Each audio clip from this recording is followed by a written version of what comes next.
네, 안녕하세요. 컴퓨터 사초의 최우성 강사입니다. 자, 컴퓨터 활용력 2급 실기, 이제 본격적인 요약함수로 들어와서 공부를 해보도록 하겠습니다. 자, 제가 정의하는 요약함수라는 건 뭐냐면요. sumif, countif, averageif, 그리고 ifs, 이렇게 들어가는 함수 6개 하고요. D로 시작하는 함수, 이제 dsum, daverage, dcount, dcounter, dmax, dmin, dstdv, dvar 이러한 함수들인데 총 따져보면은 대강 어바웃으로 한 12개 정도 될 거예요. 2개는 잘 안 나오니까. 그래서 그 12개의 함수를 앞으로 요약함수라고 하고 이런 식으로 강의를 좀 전개해 나가도록 하겠습니다. 자, 그러면 이제 일단 용도부터 파악을 한번 해보시게요. 도대체 요약함수라는 게 뭡니까? 이렇게 물어보면 이렇게 대답을 할 수 있다고 좀 말씀을 드릴게요. 자, 여기 이렇게 표가 정리가 되어 있습니다. 이제 데이터베이스라고 하죠. 살아있는.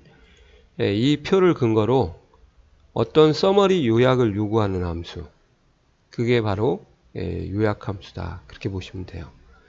그런 경우가 이제 어떤 경우냐. 예를 들어서 이 인원들 중에서 전체 인원이 몇 명이냐. 또는 점수의 전체 합이 몇 점이냐. 또는 점수의 전체 평균이 몇 점이냐. 또 있습니다. 오른쪽에. 점수의 최대값이 몇 점이냐. 그 다음에 점수의 최소값이 몇 점인가. 그걸 물어보는 일반적인 것들을 우리가 이제 요약함수라고 그러는데, 근데요, 이 전체 인원수를 구하는 count A하고 sum과 average, max, min 같은 경우는 제가 이미 기본함수에서 해버렸어요. 그래서 요약함수는 요약함수지만 이제 기본함수 쪽에서 했기 때문에 그냥 기본함수로 빼도록 하겠습니다. 아시겠어요? 그러면 최우성 강사가 말하는 요약함수라는 건 뭐냐? 보시는 것처럼 조건을 동반한 개수, 조건을 동반한 합, 조건을 동반한 평균, 조건을 동반한 최대, 조건을 동반한 최소. 이것을 저희가 요약함수다. 그렇게 얘기를 할 거예요. 그러니까 전체 인원을 구하는 게 아니라 성별이 남자만 구해라. 또 평가가 다 구하는 게 아니라 합격인 인원수를 구하라. 점수가 70점 이상인 점수의 전체 개수를 구하는 게 아니라 70점 이상만 구하라. 이런 것들이고요. 이제 보시는 것처럼 중요한 것은 여기에 지금 조건이 하나가 왔어요. 이렇게 딱 하나만. 그럴 때 count if를 쓰고요. 조건이 2개 이상인 경우, 원래 하나 이상인데 그렇게 공부를 하지 않고 그럴 때 이제 복수가 되면 s나 es가 붙는 것처럼 count if를 붙이면 되는 거죠. 마찬가지예요. sumif도 하나의 합이다. 그러면은 이제 sumif가 되겠고요. 2개다. 그러면 sumifs가 되겠고, average도 average if, average ifs가 되겠습니다. 이해 가시나요? 그리고 이제 조건이 2개 이상일 때도 공부를 하실 때는 이렇게 구분을 하셨으면 좋겠어요. 점수가 70점 이상이고 90점 이하인 인원수를 구하라. 그러면 이것도 조건이 2개 이상인데 같은 열에 조건이 2개가 왔구나. 아시겠어요? 성별이 남자이고 평가가 합격인 인원수를 구하라. 그러면 이거 같은 경우는 다른 열의 개수를 구하는 거구나. 이거나가 오면 이제 선택 만족이고 이구가 오면 동시 만족이겠죠. 영어로는 AND 조건, OR 조건. 이런 형태를 저희가 뭐라 그래요? 보시는 것처럼 이제 제가 요약 함수다. 그렇게 이제 시작을 하겠습니다. 자, 그러면 요약 함수에 대한 필요성을 한번 느껴볼게요. 뭐 다른 건 안 하고 저희가 count if 정도만 공부를 한번 해보시게요. 자, 여기 지금 뽕하고 뿅하고 뿡 이 세 개가 이렇게 섞여져 있습니다. 제가 지금 조건부 서식을 지정을 했기 때문에 뿡이나 뿅이 쉽게 찾아지는데 이 조건부 서식이 없다고 가정을 하면 여기서 뽕이나 뿅을 찾는 것 자체가 되게 힘들 거예요. 그랬을 때 여기에서 과연 뿅의 개수가 몇 개냐, 뿅이 아닌 개수가 또 몇 개냐, 그렇게 찾는 것이 바로 요약함수의 대표적인 개수가 되겠죠. 그러한 함수가 바로 countIf라는 거고요. countIf를 한번 써보시면은, 이걸 우리가 소위 말하면 찾을 범위 또는 조건 범위라고 이렇게 얘기를 하죠. 그 상태에서 큰 따옴표를 열고 연산자를 쓰시고 그 다음에 비교값을 이렇게 써주시면은 요게 바로 A1부터 Q7에서 뿅과 일치하는 셀의 개수를 알아서 표시를 해주는 겁니다. 이렇게요. 자, 세부적인 것은 이따 가서 한번 구해 드릴 거고, 이것을 우리가 이제 찾을 범위, 얘를 조건 범위다 이렇게 얘기를 하죠. 조건, 찾을 범위, 조건. 조건 범위는 아니고요. 찾을 범위, 조건 범위, 조건. 이렇게. 그 다음에 뭐 뿅이 아니다 그러면 이렇게 같지 않다라는 비교 연산자가 오는 거고, 참고로 이럴 때는 뭐 피벗 테이블도 불가능하겠죠. 그리고 또 이것만 있는 게 아니고요. 0보다 크거나 같은 0 이상이면 이런 식으로 숫자에는 이상, 초과, 이하, 미만 이러한 연산자들이 사용이 되겠죠. 문자에는 보통 꼭 그런 건 아니지만 자격증에서는 이런 형태가 저장이 된다 보시면 되겠습니다. 이제 이렇게 정리하시면은 제가 볼 때는 좀 수월하게 정리가 되지 않을까 좀 생각이 되네요. 이제 세부 구성으로 들어가서 이제 저희가 공부를 좀 해야 되겠지만, 이제 이런 형태는 이제 시험에 나오지는 않고요. 이제 데이터베이스 형태, 즉 한열에만 데이터가 쌓여 있는 그런 형태가 이제 시험에 나오는 게 일반적입니다. 아시겠어요? 자, 가서 한번 계속 보도록 할게요. 요약함수의 종류가 뭐 있냐? 이런 개수에 관련된 기본 함수하고 countIf, countIfs라는 함수가 있겠죠. 조건 범위, 조건 범위 1, 조건 1, 조건 범위 2, 조건 2 이렇게 해서 쌍쌍이 127개까지 받을 수 있다고 합니다. 그래서 이제 countIfs라는 함수는 하나만 받을 수도 있어요. 그러니까 이게 필요가 없기는 없습니다만 이제 기존에 사용하던 버전 때문에 그래서 항상 인수의 개수가 짝수가 되는 거죠. 짝수, 둘, 넷, 여섯. 이해가세요? 그 다음에 이제 합범위 같은 경우는 countIf를 공부하시고 뒤에 하나만 더 추가하시면 돼요. 어떤 범위가 합계인지 이렇게. 그리고 sumIfs 같은 경우는 이제 조심하실 게 합계 범위가 조건이 하나 있을 때는 내가 뒤에서 기다려 줬는데 조건이 127개까지 몇 개가 나올지 내가 몰라서 나를 앞으로 보내도 하고 이렇게 앞으로 온 것만 이제 주의하시면 될 것 같아요. 아시겠어요?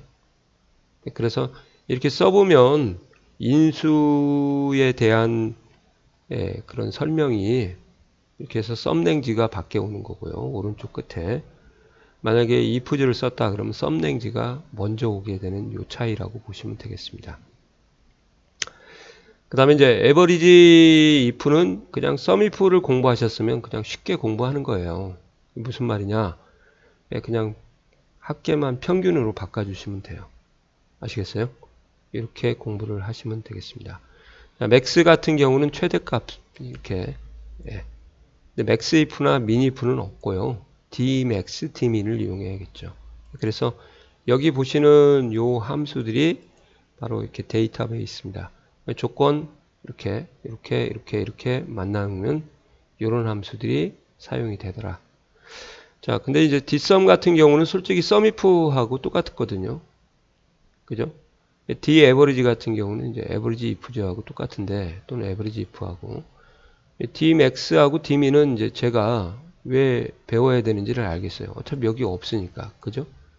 근데 왜 똑같은 함수들이 이렇게 있는데 그 함수들을 또 따로 배워야 됩니까? 그렇게 물어보시면은 이제 좀 잘렸네요, 여기가.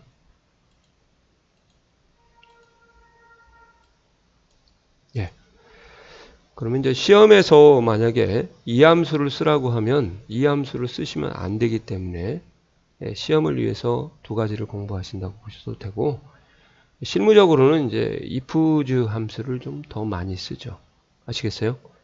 자, 이렇게 해서 이제 제가 이런 함수들이다. 용도는 이렇고 안에 인수의 구성은 세부적으로 표현은 안 했지만 이제 대강 이렇게 쓰는 거다. 그렇게 좀 제가 알려드렸습니다. 그죠?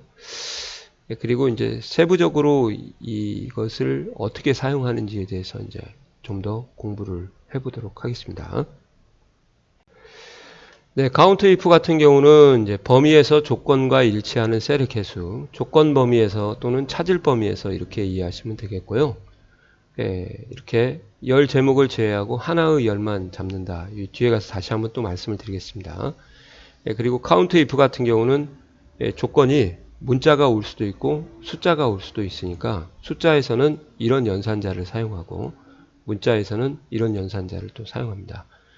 그리고 또 부분일치 이렇게 해서 이별 그 다음에 이렇게 아스테리크라는 걸 사용하니까 아스테리크 조건은 이제 문자에만 사용하고 숫자에는 사용할 수가 없죠. 이런 식으로 조건을 작성하는 방법을 비교연산자, 비교값, 큰 따옴표를 열고 이렇게 좀 정리를 해두시면 좋을 것 같고요. 가끔 좀 설명을 더 부가적으로 하나만 드리면 왜 큰 따옴표를 과장에만 쳐야 되는데 이 연산자까지 포함해서 치나요? 이제 그렇게 물어보시는 분들이 가끔 있어요. 그분들은 이제 함수에 대한 구성을 정확히 이해하고 계신 것 같아요. 그게 무슨 말이냐면 원래 비교 연산식은 는이 나오고 세모하고 연산자가 네모가 이렇게 연산자 주위로 피연산자가 두 개가 나와야 이게 비교 연산식이 돼요.